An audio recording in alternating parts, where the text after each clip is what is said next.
3 days now. She passed it every morning on her walk to the cafe, a small, ivy-covered shop tucked at the edge of a cobbled side street. The kind of place where the espresso tasted like sincerity, and the music always matched the weather. She paused under her umbrella and stared at the still hands of the old clock. It seemed symbolic, too symbolic, as if the universe had frozen time just to reflect her inner stasis. She'd been dragging herself through her days like someone pulling a cart full of wet laundry, heavy, unwieldy, always threatening to tip over. Her journal was full of half-finished to-do lists. Her projects sat untouched in neatly labeled folders on her desktop. She was always tired, always behind, always apologizing for not being where she should be. And yet, every morning she still got up. She still walked to the cafe. She still made her tea with oat milk and stirred it 3 times clockwise like it mattered. It didn't feel like much. It didn't feel like growth. But it was movement. It just wasn't fast. Inside the cafe, soft jazz played beneath the sound of rain pattering against the tall windows. The barista, Jamie, gave her a nod of recognition and her usual small smile. The kind of smile that said, "You're here. That counts for something." Evelyn took her seat by the far window where the plants were always overwatered and the cushions slightly faded from sunlight. She pulled out her notebook, stared at the blank page, then drew a single line across the top. Why slow progress is still progress. She didn't know why she wrote it. Maybe because she needed to believe it. Maybe because part of her did. She watched the raindrops slide down the glass and decided she'd sit there, quietly, until She didn't write anything else that day, not even a single word under the title. But she closed the notebook gently, not in defeat, but with the care of someone putting something back in its place, like an old photograph or a pressed flower. And when she left the cafe, the bell tower still read 4:17. The next morning, Evelyn did the same thing, woke up with the heaviness, sat on the edge of her bed like she was waiting for a verdict, then stood up anyway, brushed her teeth, put on the same soft gray sweater she'd worn 3 times that week, walked to the cafe, ordered the same oat milk tea. This time, Jamie handed her the cup with both hands. "There's something really calming about your routine," they said quietly. Evelyn blinked. "My routine?" "Yeah," Jamie said, smiling. "Like you always order the same drink, sit in the same spot, bring your notebook. It's kind of grounding." Evelyn offered a tight smile in return, not sure what to say. She hadn't thought of herself as grounded in a long time. She didn't feel like someone with a routine, more like someone clinging to rituals in a storm. Still, she walked to her usual spot. She opened the notebook again. The line was still there at the top of the page. Why slow progress is still progress. She stared at it. Then slowly, so slowly she almost didn't notice it happening, she began to write.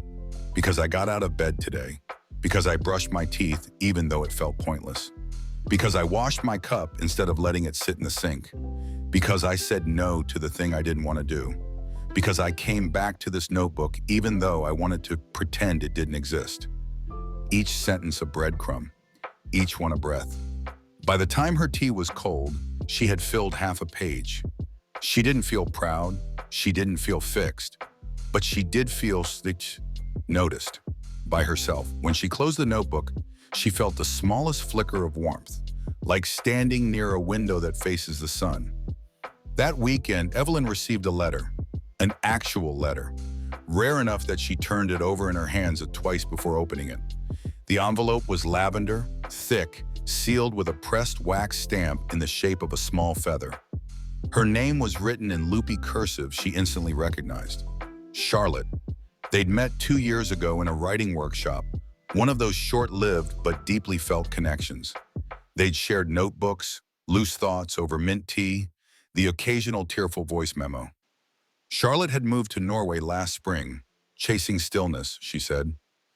Evelyn opened the letter by her windowsill, the one with the half-alive aloe plant and the dusty string lights she hadn't unplugged since December. "Eve, I've been thinking about you a lot lately. I know you're probably being hard on yourself. You always are, even when you're doing more than most people manage in a week. Do you remember what you said to me when I told you I couldn't get out of bed for 3 days? Staying alive is still doing something. You don't know how much that sentence carried me. So if you're wondering if the slow stuff matters, the tea, the quiet mornings, the scribbles in your notebook, it does. It's scaffolding. Keep showing up, even if it's just to your own breath. I miss you. Write soon. Love, C. Evelyn folded the letter slowly, pressing her fingers against the paper like she could absorb its weight. She didn't cry, but she felt something loosen, like a knot inside her chest she didn't realize she'd been feeding. She put the envelope inside her notebook, between the pages she hadn't written yet. It felt like placing a bookmark in a chapter not finished, but not abandoned either. And later that night, in the quiet before sleep, she whispered to no one, "I'm trying." It was the most honest thing she'd said in weeks. Days passed like pages, some blank, some messy, some filled with coffee stains and quiet victories.